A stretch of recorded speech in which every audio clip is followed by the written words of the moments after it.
কোনো জালিয়াতি হয়েছে বলে মনে হয় না, সই কাণ্ডে মন্তব্য বিধায়ক মদন মিত্রের।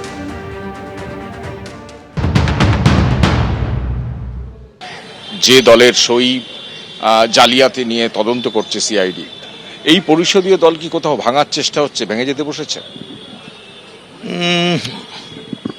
আমি যতটুকু জানি, যতদূর বুঝি, তাতে পরিষদীয় দলে কোনো জালিয়াতি হয়েছে বলে আমি মনে করি না, বা আমি জানি না।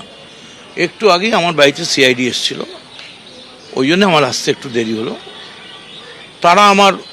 তাদেরকে আমার যখন সইয়ের কথা বললেন, আমি বললাম আমার যে ব্যাংকে অ্যাকাউন্ট আছে, এই ব্যাংকের লোকেরা রোজ এসে আমায় বলে আপনি সই ঠিক করুন। আমি দাঁড়িয়ে করি, বনেটে রেখে করি, হাত পা কেঁপে যায়, তো এমনি আমার শরীর সই উল্টোপাল্টা হয়।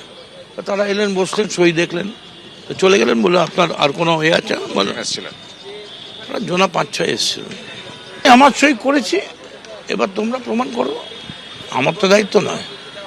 কোথাও কি সংসদীয় দল, আজকে দুজনকে আপনারা বহিষ্কার করলেন বা আপনার দল বহিষ্কার করলো, কোথায় কি সংসদীয় দলটাকে ভেঙে ফেলার চেষ্টা হচ্ছে বা ভাঙা হয়ে যাচ্ছে? এখন ভাঙার চেষ্টা কেউ করতেই পারে, কয়েকজন করছে, কেউ হোটেলে, কারোর বাড়িতে, কোনো বিধায়কের বাড়িতে, কোথাও রুবির পাশে হোটেলে মিটিং করছে, সব খবরই তো আমাদের এসে গেছে। দলের কথা বলছেন যেখানে আপনাদেরই এমএলএরা আলাদাভাবে মিলিত হয়েছে, বা একজন এমএলএর বাড়িতে বলছেন যেখানে মিলিত হয়েছে, সেখানে কি আপনার ডাক পড়েছে? এরকম না, আমায় কেউ ডাকে না।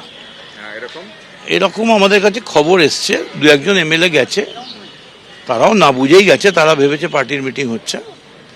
এবং আমার বিশ্বাস, যে দুজনকে দল বহিষ্কার করেছে, এর বাইরে এই মুহূর্তে আর কেউ যাবে না। এবং আমি তাদের কাছে অনুরোধ করব, কোনো বক্তব্য থাকলে আলোচনার তো সুযোগ আছে, আসুন না আমরা একসঙ্গে বসি।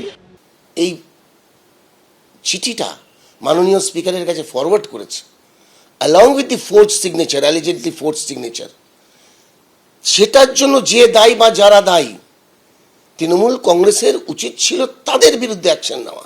ফরওয়ার্ড করে মাননীয় স্পিকারের কাছে পাঠিয়েছে, দলের উচিত ছিল তার বিরুদ্ধে অ্যাকশন নেওয়া।